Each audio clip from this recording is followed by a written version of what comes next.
Mas só que não é o 1 João, é só o livro de João, o Evangelho de João, no capítulo 15. E ele diz assim, no capítulo 15, e o verso é o verso 10. João capítulo 15, verso 10. E ele diz assim: se guardares os meus mandamentos, permanecerei no meu amor.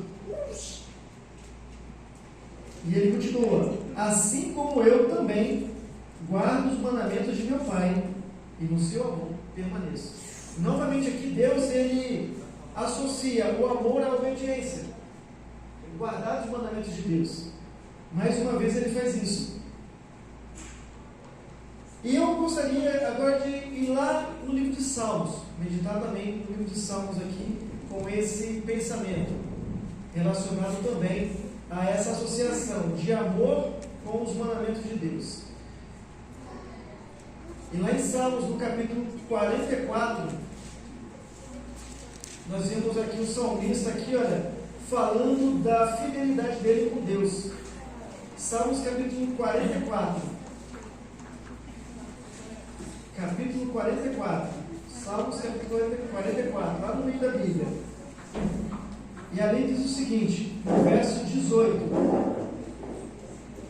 Diz assim: não tornou atrás o nosso coração, nem se desviaram os nossos passos dos teus caminhos. Então aqui mostra aqui, olha, uma declaração de obediência daqueles que são fiéis a Deus, que permaneceram firmes no Senhor. Então, olha que interessante nós vemos aqui esse pensamento de que o amor está relacionado à obediência. A Bíblia não consegue desvincular o amor da obediência a Deus. Ele não consegue. Não faz isso aí. Ah, se você me ama, faça o que você quiser. Faça o que você quiser. Pode matar, pode roubar, pode adulterar. Não se preocupe, que ainda eu ainda continuarei amando você e você continuará me amando. Essa regra não funciona, não existe essa regra. Pelo contrário, aqui a Bíblia, nos textos que a gente viu aqui, você vê que a obediência a Deus demonstra o amor que você tem por Deus. Isso é muito importante. A obediência, ela tem uma relação com o amor. Logo, o amor que eu tenho a Deus, ele traz para mim um fruto especial. E esse fruto especial do Espírito é a obediência a Deus. A obediência a quê? Eu sou obediente a quê? Para eu desobedecer alguma coisa, eu preciso de uma regra. Assim como dentro de uma casa. Toda família tem uma regra dentro de casa. Você está ali, dentro de uma família, o seu pai, que é um provedor ali daquele lugar, e a mãe ali, que também tem uma grande responsabilidade ali na educação dos filhos, na harmonia na harmonia da família. O homem também, que é provedor, também tem essa função também. Mas ali dentro, para que o lar funcione, eles precisam colocar regras. E que tipo de regras você precisa colocar dentro de uma casa para que ela entre em harmonia? Eu vou citar agora para vocês. Para que o lar se mantenha firme, a primeira regra é: o casal tem que se respeitar um ao outro. Correto? Não pode haver adultério dentro do casamento. É uma regra. Correto? A outra regra: o pai tem que cumprir ali, olha, com as suas obrigações de provedor. Isso é uma regra. A mãe precisa também cuidar com suas obrigações ali de cuidadora daquele espaço ali. É uma regra? É. Também existem também essas obrigações, essas regras, também passam para os filhos. E quais são as obrigações? Eu gostaria que vocês participassem comigo. Quais são as regras que você coloca, que existem dentro de uma casa, que permitem que ela funcione de forma harmônica para os filhos? O que você deve fazer? Respeitar filho e tem que respeitar o pai, não é isso? pai precisa respeitar o filho tem que respeitar o pai. É uma regra? Vale? Que outra regra? Obedecer o pai e a mãe, obedecer os irmãos, não brigar com os irmãos. Não brigar com os irmãos. Também é uma regra, não é verdade? É uma regra. Tem que obedecer? É uma regra? Sim, tem que obedecer. Existe uma outra? Pode falar, gente. Amor também, né? Tem muito amor na família, vai passar para os filhos e passar para frente também. Exatamente. Vou colocar agora uma regra regras mais complicadas para vocês. Por exemplo, o filho pode pegar bebida alcoólica e trazer para dentro de casa? Não. Na minha casa não, mas Não, exatamente. Na minha casa, isso não pode. Por quê? Quem colocou essa regra? Não fui eu que coloquei? Eu sou o provedor lá, eu defini as regras, não foi isso? Eu defini. Tem outras famílias que vão permitir, mas na minha casa, eu sirvo a Deus e eu entendo que bebida alcoólica dentro de casa é destruir minha família. Então eu não coloco. Me fala outra regra, por exemplo, como essa que os pais acabam colocando dentro de casa para que manter a harmonia dentro de casa. A manter a casa limpa, ajudar os irmãos, ajudar o pai e a mãe, fazer o que a mãe manda fazer. É uma regra, correto? Isso aí é uma coisa que traz muito problema, né? Sai na rua quando a mãe manda comprar alguma coisa. Vai lá comprar pão, vai lá comprar leite, Nescau. Exato. Uma outra regra, por exemplo. outra regra. Os namorados hoje em dia estão levando as namoradas para dentro de casa assim que sai dessa. Exato. Essa regra do marido na minha casa não pode. Então, tá vendo? Outra regra importante. Essa regra pode destruir uma família? Pode. É você trazer ali, né, o seu namorado, sua namorada para dentro de casa ali e viver lá dentro como se fosse um casal, né, casado. Não dá muito certo, não é verdade? Tem lares que permitem? Tem. Mas a pessoa que serve a Deus de acordo com o amor de Deus vai colocar essa regra. Não, aqui dentro não pode, aqui dentro não pode. Então você imagina assim, que não tem como você entrar dentro de uma casa com regras e você viver feliz desobedecendo elas. Concordam comigo? Isso mostra o quê? Isso mostra que para obedecer algo precisa haver regras. Se não existe uma regra naquela casa, então tudo é permitido. Se não existe, se por exemplo, olha, o marido casou e entrou dentro de casa e não existe a regra, por exemplo, assim, olha, não, adulterar, não tem proteção. O que vai acontecer naquela casa? Qualquer mulher pode entrar, qualquer homem pode entrar, não é verdade? Filhos, se não houver regras para os filhos vão entrar dentro de casa com bebida, vão entrar dentro de casa com mulheres, vão entrar de casa com coisas roubadas, vão entrar dentro de casa com drogas. Por quê? Porque não existe uma regra daquela casa. E eles estão errados? Não. Não estou errado por quê? Porque não existe uma regra. Se não existe regra, não existe erro. Ninguém orientou. Só existe obediência baseada em uma regra. Se essa regra não existe, você vai obedecer o quê? Aí vai roubar tudo dentro de casa, né? Então nós entendemos aqui, tipo assim, que para obedecer algo precisa haver uma regra. E Deus nos deu uma regra. E aqui a Bíblia fala, obediência aos seus mandamentos. Então Deus também tem as suas regras na sua casa. A casa de Deus tem as suas regras. E qual é a regra? Qual é a norma de regra da casa de Deus? Os mandamentos. Os 10 mandamentos. Os 10 mandamentos. Nós, como adventistas do sétimo dia, nós entendemos que os 10 mandamentos são aqueles escritos na Bíblia, em Êxodo capítulo 20, e que ela permeia toda a Bíblia. Então nós temos uma regra na casa de Deus. Aqui na casa de Deus, aqui na casa de Deus nós temos as regras e nós obedecemos ele. Por quê? Não obedecemos ele? Porque as regras, na verdade, eles me tornam perfeitos? Não.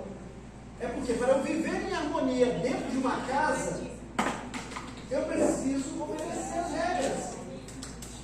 O que acontece, por exemplo, vamos dizer aqui, olha, Rosilda, você colocou as regras na sua casa, você acha que aqui as suas regras para que a casa vive feliz. E eu sou seu filho, eu desobedeço todas elas. Eu estou demonstrando que eu amo você? Né? Eu não estou demonstrando, pelo contrário, eu estou demonstrando que eu desprezo aquilo que você faz, não é verdade? Aquilo que você me orienta. Eu não estou respeitando a autoridade que ela tem da minha mãe. Eu não estou respeitando, eu desrespeito a autoridade do meu pai. Isso mostra que eu não estou amando meu pai. Quando eu desobedeço as regras, é o primeiro sinal de que eu não amo aquela pessoa.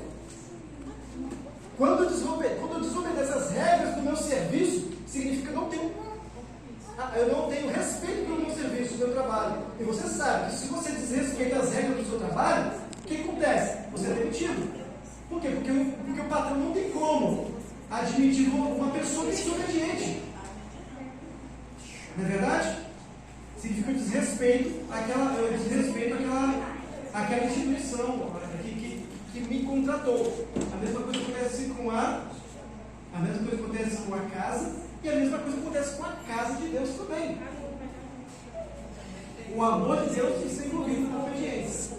As léguas de Deus, além de ser obedecidas, elas nos protegem. Exatamente. E é assim mesmo. As regras de Deus, de acordo com a Rossana, ela nos protege, realmente nos protege.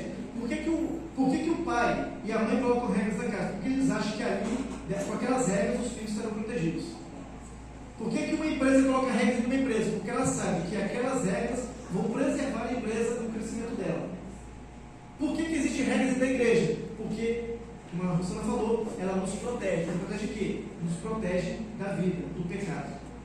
Então as regras servem para isso. Então não tem como a gente descartar as regras. E que regras são essas? A Bíblia fala, os 10 mandamentos. Nós entendemos isso aí. E no verso 14 de João capítulo 14, falei errado, João capítulo 14, ele nos dá mais uma outra palavra, né, sobre esse assunto.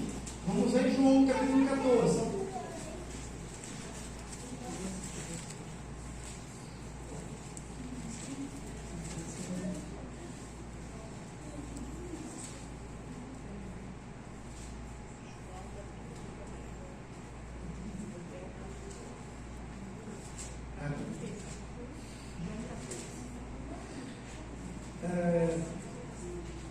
João capítulo 14, verso 15, diz uma outra coisa importante. É Jesus falando, aqui são palavras de Jesus. E aí diz assim, olha: se me ameis, se me amais, guardarei os meus mandamentos. Então nós vemos aqui, olha, a palavra de Jesus. Jesus, ele foi uma pessoa obediente a Deus. Eu vou ler um pouquinho antes aqui, para vocês entenderem aqui, ó, está falando aqui, ó, no verso 13. Não, no verso 11. Diz assim, olha, no verso 11 desse capítulo: crede-me que estou no Pai, e o Pai em mim. Crede ao menos por causa das mesmas obras. Em verdade vos digo que aquele que crê em mim fará também as obras que eu faço, e outros maiores fará. Porque eu vou para junto do Pai. E tudo o que perdizes em meu nome, isso fareis, a fim de que o Pai seja glorificado no Filho. E se pedis alguma coisa em meu nome, eu o farei. Se me amais, guardareis os meus mandamentos. Então vejam, é um conselho extenso que Deus dá aqui, Jesus dá aqui. Jesus, ele está indo para Deus, para o trono de Deus, ir para o céu, ficar junto de Deus, e os seus discípulos ali iam ficar sozinhos. Mas ele não faz isso sem deixar o último conselho. E qual o conselho que ele dá? Permaneçam, filho, permaneçam obedientes. Como? Me amando. E esse amor não é só, eu amo Jesus. Ele fala como? Guardando os mandamentos de Deus. Eu fiz uma introdução aqui, tá bom, Ale? Exatamente. Eu fiz uma pequena introdução aqui sobre esse assunto aqui. Vamos fazer agora uma oração. Eu gostaria que vocês orassem junto comigo, tá bom? Pai eterno, todo-poderoso, que habita nos céus. Amém. Pedimos ao Senhor, Pai, que nos ajude para esclarecer de uma forma simples o que o Senhor espera de nós. Como podemos ser obedientes a Ti? E como podemos demonstrar, Pai, o nosso amor por Ti? Peço, Pai, que o Teu Espírito Santo possa operar em nossos corações. E possa também, Senhor Deus, operar nos corações das pessoas que nos assistem. Amém. Que nós possamos, Senhor Deus, por meio do Teu Espírito Santo, fazer a Tua vontade e seguir o conselho que Jesus nos deu. Em nome de Jesus, amém.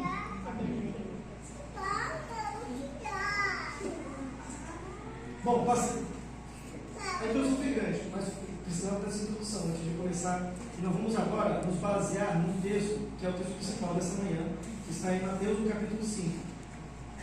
Mateus no capítulo 5, a partir do verso 3. A partir do verso 3, tá bom? Esse livro aí, olha, esse livro de Mateus, no capítulo 5, ele retrata o momento do Sermão da Montanha. E o momento do Sermão da Montanha é um texto bem longo, né? Um texto longo, ele pega um pouquinho do capítulo 5, vai até o capítulo 6. A gente não vai ler tudo isso, não vai ler tudo isso, mas vou pegar partes aí que estão nesse capítulo e partes que estão no capítulo 6, ok? Aí eu preciso que vocês permaneçam nesse capítulo e a gente vai pegando aqui alguns tópicos desse capítulo, tá bom? E eu estou falando com vocês. Falando de lei, mas antes de pegar esse capítulo ali, eu mandei para o nosso amigo aí, o Arthur, que ele vai exibir para nós aí na tela, um esquema que eu fiz sobre como que era o pensamento dos judeus na época, como que era dividido os judeus na época de Jesus. Tem como você ampliar um pouquinho aqui para poder, não? Afastar um pouquinho para poder a gente ver o quadro inteiro desse. Aí, só você vai para o lado, até ver os quadros aí, olha. Os 4 grupos de judeus que tinham na época, isso aí. Eu tentei imprimir isso aí, mas foi de improviso, tá bom? Então eu deixei assim. Mas ainda vamos ver isso aqui da seguinte forma. Será que está podendo dar aqui? Não, tinha o máximo que conseguir aqui, ó. Então nós vemos aqui, ó, na época de Jesus. Ajuda a apagar a luz, gente? Vocês conseguem ver ou precisa apagar a luz? Melhorou, gente? Melhorou? Melhorou, Betão. Aí, isso. Naquela época, gente, olha só, a Bíblia naquela época, na época de Jesus, a comunidade, o povo judeu, eles não eram. A gente pensa no judeu da seguinte forma: os judeus, na verdade, eram um grupo de pessoas que pensavam iguais, e alguns não gostavam de Jesus e outros sim. Mas não, existia uma divisão. Existia uma divisão assim, bem feroz, que aconteceu na época do Novo Testamento, até um pouquinho antes ali, até depois mesmo do exílio babilônico. Eles voltaram, quando o pessoal dos judeus, os judeus voltaram para Jerusalém, recursos de Jerusalém, eles tiveram uma vida ali. E durante essa vida houve divisões em relação aos pensamentos que eles tinham em relação a Deus. E aqui nós temos aqui, olha, esse grupo de pessoas que se formaram. Todos eles são judeus, são pessoas que da mesma comunidade, que conhecem a Deus, que passaram pelas experiências, dos seus ancestrais ali, e que tiveram, na verdade, suas influências também em relação ao exílio babilônico. E no final de algum momento da história, a história não fala quando isso aconteceu, mas começaram a aparecer aqui, olha, pensamentos diferentes em relação à Bíblia, mesmo da época deles. Como que eles entendiam a Deus e como eles se comportavam em relação a Deus. E surgiu esses grupos aqui que você está vendo aqui, olha. O primeiro grupo que nós vemos aqui, olha, eram os chamados de zelotes. Para poder entender melhor isso aí, para poder deixar mais explicadinho, imagine hoje, por exemplo. Hoje, por exemplo, existem divisões políticas, ideológicas. Exemplo, existe o pessoal da esquerda, existe o pessoal da direita e existe o pessoal de centro. Entendeu? Essas pessoas, elas pensam iguais. Você pega essas pessoas, joga dentro de uma sala, e vai sair porrada. É desse jeito. Você junta o pessoal de esquerda com o pessoal de direita, vai dar briga. Entendeu? Vai dar briga. Por quê? Porque eles pensam diferentes. Eles entendem as coisas de forma diferente. E o que acontece? Junta todo esse pessoal que pensa diferente num único lugar, vai sair uma guerra.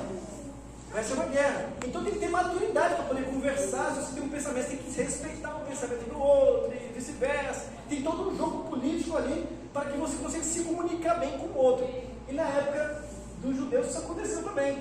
E quais os pensamentos que você tinha aquela? Você tinha o pensamento dos zelotes. Você tinha o pensamento dos fariseus. Você tinha o pensamento dos saduceus e o pensamento dos essênios. Todos eles entendiam a Bíblia ali, né? Entendia a forma de Deus agir de uma forma diferente. Aí, Arthur, foca só nessa partezinha aqui, olha, que eu vou explicar para vocês sobre essa parte dos zelotes aí. Pronto. Abre a porta. Aí sobe aí, né, para poder ver aí as pessoas aí, um pouquinho mais para trás. Tá vendo? Olha, isso aqui foi um estudo que eu fiz, um pouquinho mais para trás aí, olha. Dá para ver, gente? Consegue enxergar? Sim. Dá para enxergar, não dá? Então nós temos aqui, olha, tipo assim, como que era a ideologia daqueles que eram chamados de zelotes? Os zelotes colocaram uma coisa na cabeça, que era o seguinte: o que funciona para o nosso governo de Israel funcionar? O que funciona? Eles entenderam, ó, é a espada. A espada funciona. Se a gente pegar a espada, todo mundo pegar a espada, guerrear, lutar, a gente vai conseguir fazer esse reino crescer. E nós vamos conseguir colocar um rei aqui no nosso lugar. Colocar um rei em Israel. E nós vamos nos livrar do domínio dos romanos. E tudo vai dar certo. Por quê? Porque existe uma profecia. Aí eles iam lá para a profecia, para poder justificar a sua ideologia. Existe uma profecia que fala de um rei. E esse rei vai dominar com um cetro de ferro. Então esse é o princípio dos zelotes. Então os zelotes, eles eram ferozes. Eles brigavam mesmo. Aí você justifica alguns atos. Exemplo, Pedro, quando ele viu Jesus sendo preso, o que ele fez? Pegou a espada e cortou a orelha do mal. Foi isso? Não aconteceu? Se ele não fosse um zelote, ele não teria feito isso. E a Bíblia mesmo menciona em alguns pontos de que ele era um zelote. Paulo, a Bíblia não fala, não dá muito clareza se ele era um zelote ou não, em relação ideológica. Mas às vezes ele mesmo se referia a um zelote de alguma forma. Então nós vemos assim que ele também lutou, pegou na espada e matou pessoas por causa de Deus. E temos aqui, olha, Barrabás. Barrabás também tinha um comportamento zelote, porque ele queria revoltar-se contra os romanos, tanto é tipo assim, que ele é considerado assassino. E não era à toa que ele estava lá no dia do julgamento, junto com Jesus. Por quê? Porque o comportamento dele, a intenção dele, na verdade, era de revolta, se revoltar contra o governo romano. Então, na cabeça de Pilatos, esse aqui devia morrer, não Jesus. Então esse é o comportamento zelote. Só um pouquinho para a gente ver um pouquinho da origem. E nós vemos aqui que os zelotes formavam uma facção judaica nacionalista que lutava contra o domínio dos romanos sobre Israel. O nome zelote significa zeloso, no sentido de fanático. Esse mesmo grupo também era conhecido como nacionalista ou cananeus. Vamos subir um pouquinho para cima aí, olha. É possível que Simão, um dos 12 discípulos era, está aqui os versos aqui, olha, Lucas capítulo 15 e Atos capítulo, só um pouquinho, Atos capítulo 1, verso 3 até verso 13. Nós temos aqui, olha, um provável início deles, olha, provavelmente dos partidos dos zelotes teve origem nas ideias revolucionistas de Judas, que era um galileu da época muito antiga, depois do exílio babilônico, organizou e liderou revoltas no ano 6 depois de Cristo. Acho que deve ter sido errado aqui alguma coisa. Eu devo ter sido errado. Contra a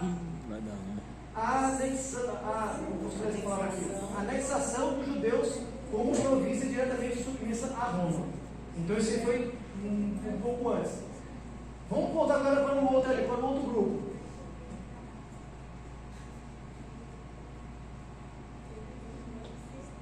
Aí nós temos um outro grupo.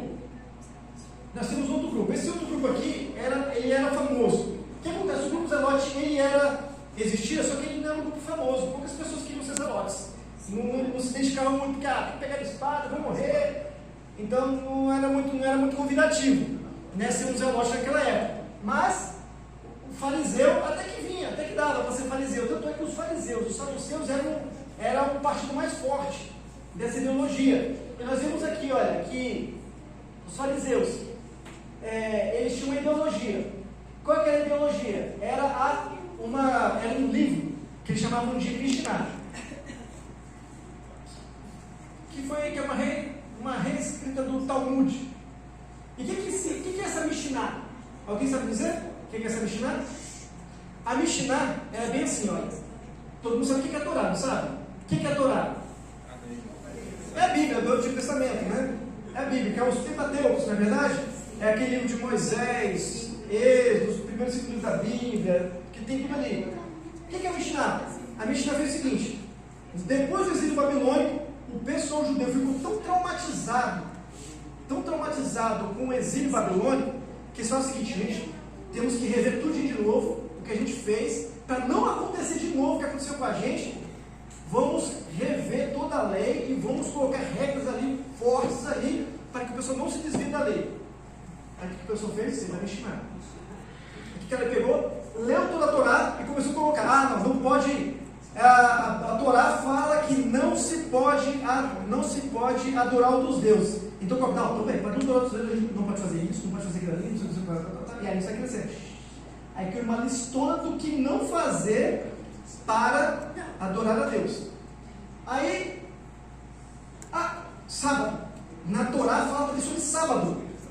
Não se pode de forma nenhuma aqui, olha, trabalhar no sábado. Tá, vamos entender o que é trabalho. Trabalho. Aí coloca ali, olha, não pode fazer isso, não pode fazer aquilo, não pode comer, porque comer é trabalho, você está exercitando a boca, não pode comer. Não pode tirar o verme da roupa, porque tirar o verme da roupa, você está fazendo um trabalho. Não pode, vamos lá, não pode andar mais do que 5 km, não pode ficar andando do que. No final das contas, eles pegaram e criaram uma outra Bíblia. Ou seja, a Torá é dessa fininha aqui, a Mishnah era desse tamanho.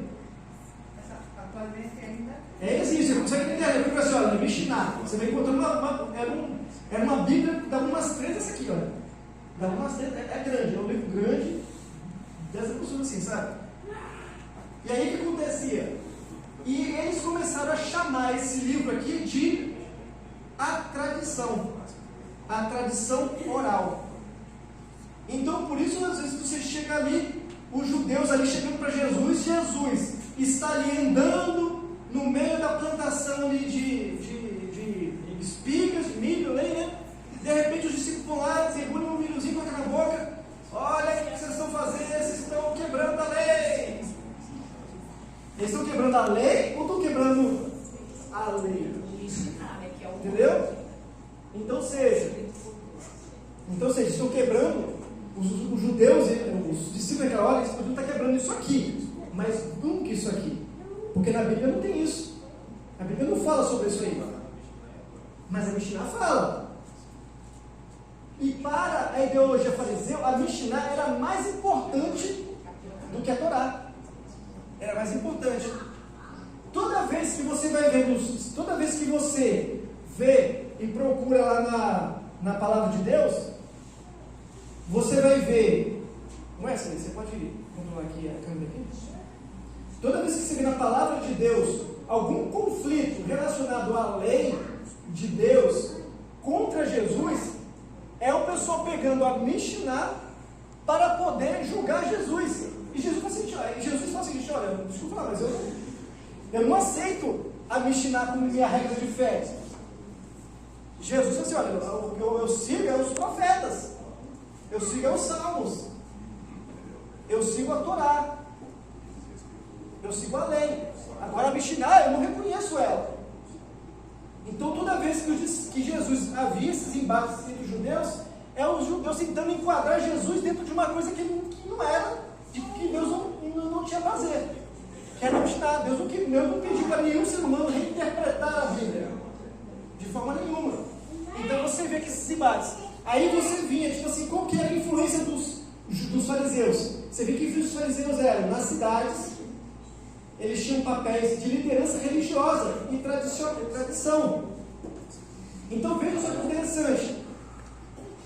O que vocês acham que eles ensinavam da religião? A Torá ou a Mishnah? a Mishnah. Eles ensinavam. Exatamente, eles ensinavam a Mishnah.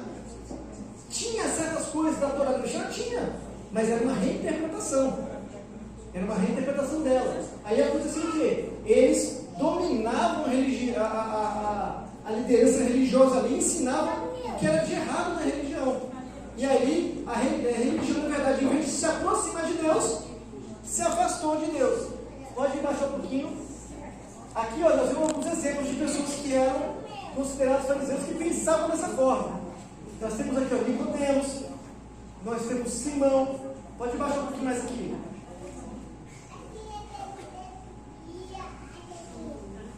Está vendo? Nós temos Nicodemos, Simão. Nós temos aqui, olha, o período onde iniciou, né? Os fariseus podem ter surgido ainda nos tempos de Esdras e Neemias, sendo eles que rejeitavam os costumes pagãos e adotando o deserto. Eu acabei de falar para vocês, talvez tenha surgido entre os escribas que se propuseram a continuar o trabalho de Esdras no estudo da lei, e entre aqueles que se dedicavam à observância rígida. Pode descer um pouquinho mais? Pode ir descendo. Arthur? Vai baixando aí. Vai descendo um pouquinho mais, vai descendo. Os fariseus aqui, ó, os fariseus aparecem pela primeira vez com esse nome durante a época do governo de João Hyrcano, entre 135 e 105 a.C. E o próprio João Hyrcano inicialmente pertenceu ao partido dos fariseus, mas depois se separou deles e se tornou adepto aos saduceus. E aqui nós temos uma referência, caso vocês precisem conferir isso aí. Vamos agora para um outro partido. E aqui nós temos um outro partido aqui, olha. O outro partido aqui que nós temos aqui é os saduceus. Os saduceus, eles tinham uma ideologia e pensavam também diferente como os fariseus. Eles também não ligavam, desculpa, a gente não liga muito para essa Mishnah também não. Era bem assim, eles não entendiam a Mishnah como uma regra não. Mas eles tinham a Torá. Tá certo? Estava certo? Estava certo. Só que eles tinham uma interpretação humanista. Qual que era a interpretação humanista que eles tinham? Primeiro, que Deus está lá e não tem influência aqui não. Uma outra coisa é, esse negócio de ressurreição não existe não. Entendeu? Não existe. Tudo que a gente tem, que Deus nos deu, está aqui. Então aproveita aqui. Entendeu? Então, ou seja, tudo é uma explicação muito humanista das coisas. Então, tirando Deus do foco e colocando foco na pessoa. Então, essa é a interpretação deles, dos saduceus. E muitas vezes, tipo assim, você vê que até Paulo se beneficiou disso para poder sair de uma enrascada. Porque ele falou o seguinte, o pessoal aqui está falando aqui, eles não acreditam na ressurreição aqui de Jesus. Aí os saduceus, quê? Entendeu? Porque eles estão julgando. Os fariseus foram lá e acabaram brigando, eles criaram uma briga, ele levantou um tema que é a discussão entre os fariseus e os saduceus, e por causa dessa briga, Saulo se deu bem. Entendeu?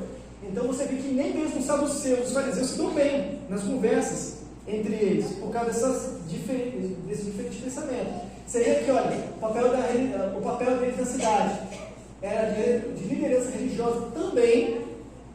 Olha só, parece que as pessoas erradas tomando conta do povo de Deus, não parece? É estranho.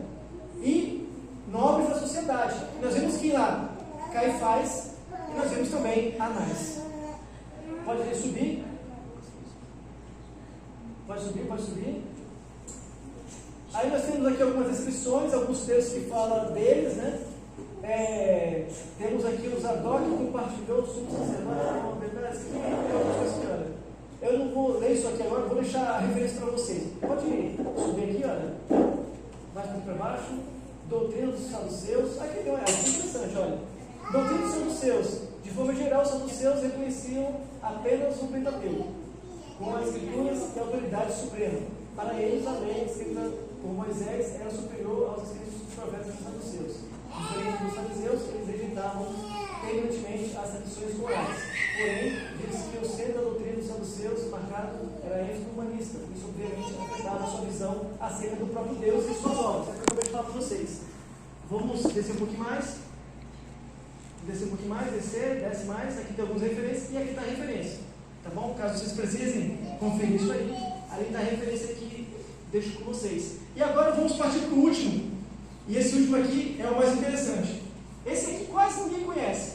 Os essênios. Por que ninguém conhece eles? Eles eram mais impopulares. Eram tão populares que você nem vê o nome deles. É difícil assim pesquisar algo sobre os essênios. Mas os essênios, você vê, por exemplo, assim, olha aqui, eles chamam a ideologia mais prima ali, entendeu? Mas especial. Eles acreditavam na Torá, mas eles acreditavam na Torá do jeito que ela era. Do jeito que ela era, do jeito que Deus queria que fosse.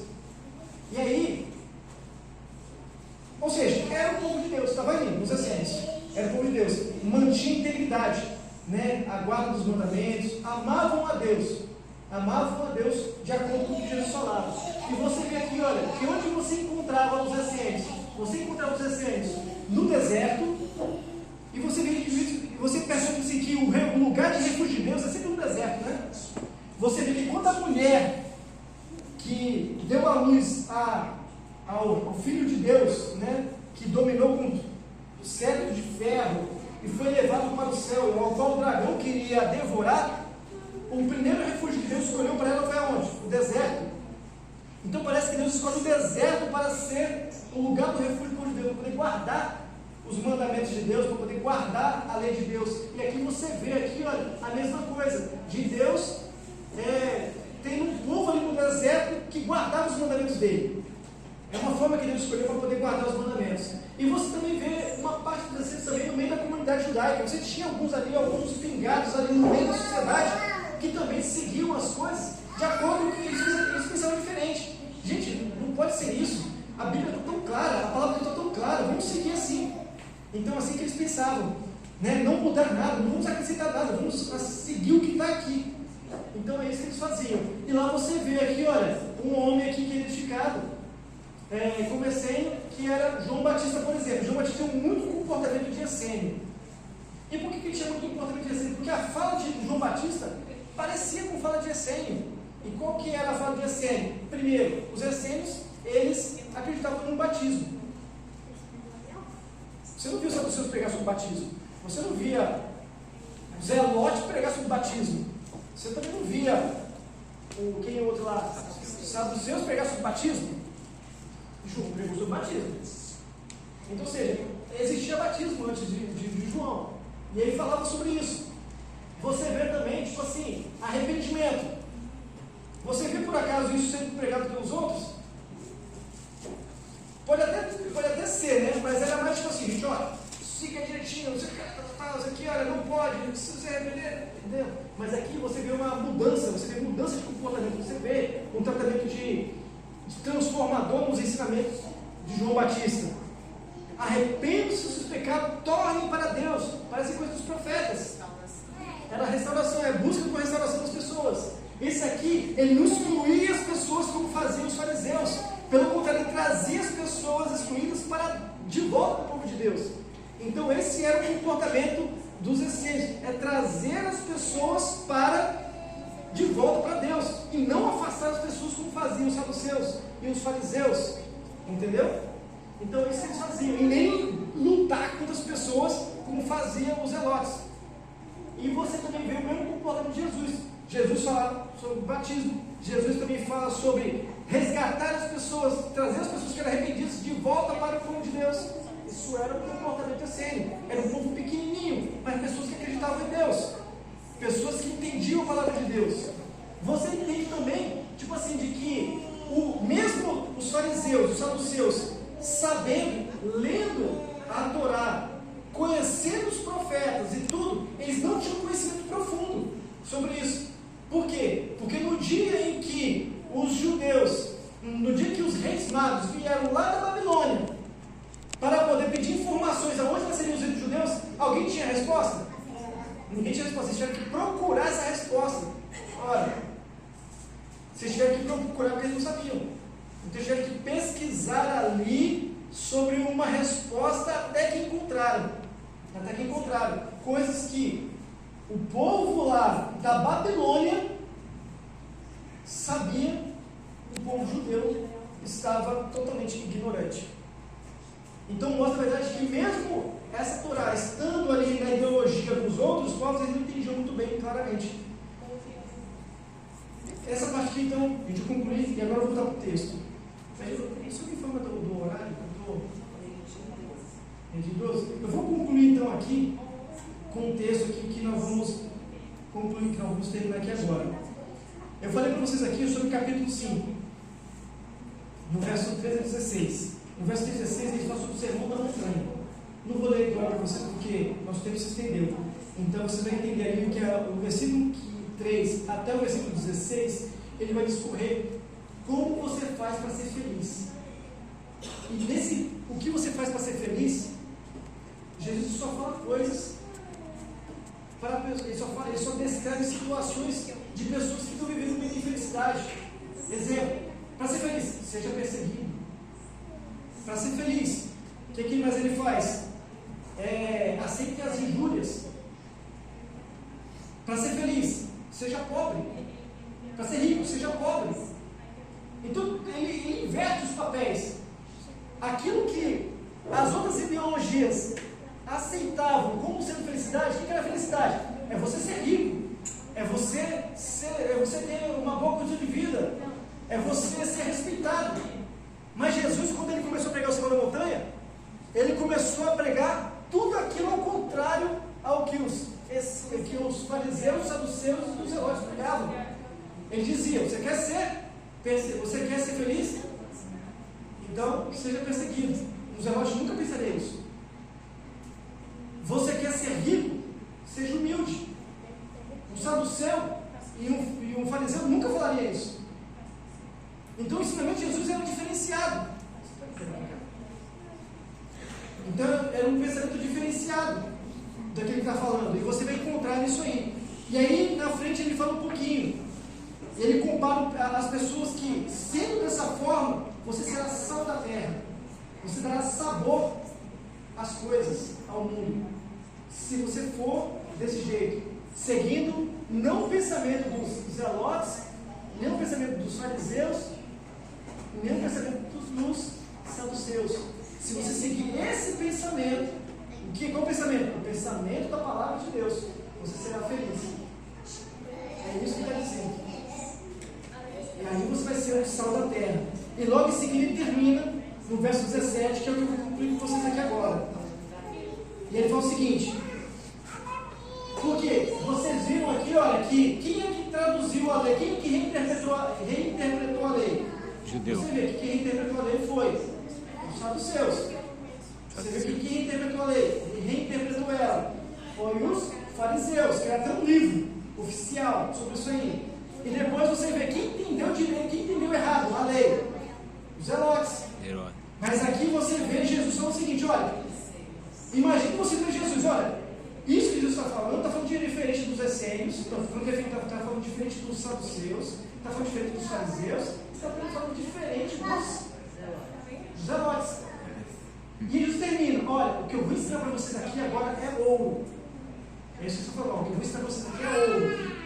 E ele fala no verso 17, olha: não pensem que eu vim revogar a lei ou os profetas. Não vim para revogar. Eu não vim para quebrar a lei e os profetas. Eu vim para abolir a lei e os profetas. Exatamente. Em verdade, porque em verdade eu vos digo, até que o céu... ele fala assim: eu vim para poder cumprir ela. Então ele não veio para poder mudar o que os outros fizeram. Ele veio para poder cumprir. A proposta de Jesus era diferente daqueles 3 partidos. A proposta do governo de Jesus naquele momento era: eu vim aqui para poder cumprir ela, eu não para poder mudar ela, assim como os outros fizeram. Eu vim para poder cumprir ela. E logo em seguida ele fala: porque em verdade vos digo, até que o céu e a terra passem, nem o i e nem o tio passarão da lei até que tudo se cumpra. Então foi isso que Jesus está dizendo para nós. E é isso, na verdade, que ele fala para ele, é isso que ele termina cumprindo quando ele está indo para Deus. Ele não podia deixar que esse pensamento caísse no esquecimento. E ele teve que reforçar isso aí, que é o que eu acabei de ler para vocês, que nós lemos juntos aí, olha, em João, no capítulo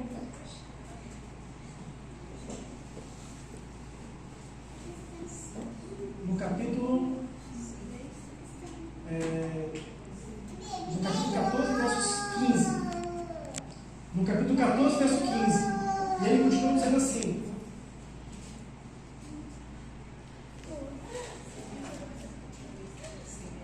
se me amais, guardarei os meus mandamentos.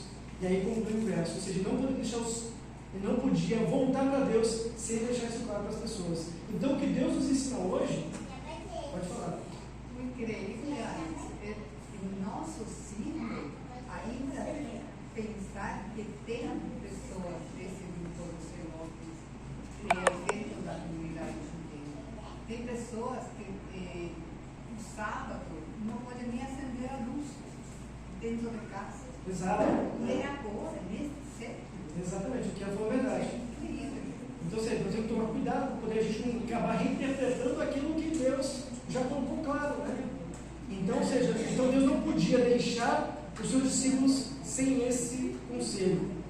Se me amais, guardareis os meus mandamentos. Porque é guardando os mandamentos de Deus é que nós demonstramos que amamos a Deus. Como os textos que eu acabei de ler para vocês. Não existe amor sem obediência. Não existe amor sem obediência.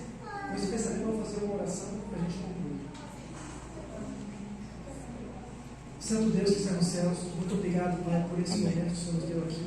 E rogamos ao Senhor que o Senhor nos ajude a amar o Senhor, Pai, não com palavras, mas com atitudes. Que nós demonstramos, Senhor Deus, que somos obedientes, Senhor Deus, a Ti, com as regras que o Senhor colocou na Tua casa, Pai, para que nós possamos, Senhor Deus, viver em harmonia entre nós, Pai. Assim como um pai quer viver em harmonia com seus filhos e com a sua esposa, assim como a mãe, Senhor Deus, quer ver harmonia entre o seu marido e também com os seus filhos dentro de uma casa, rogando ao Senhor que seguimos, Senhor Deus, as regras, Pai, para que nós possamos, Senhor Deus, demonstrar o quanto nós o respeitamos. Em nome de Jesus nós pedimos, Pai, coloque, Senhor Deus, esse esclarecimento em nossa mente.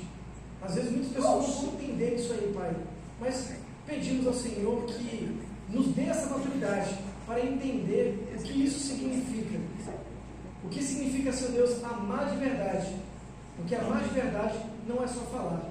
Amar de verdade é agir, é praticar. Em nome de Jesus, amém. Amém, Senhor.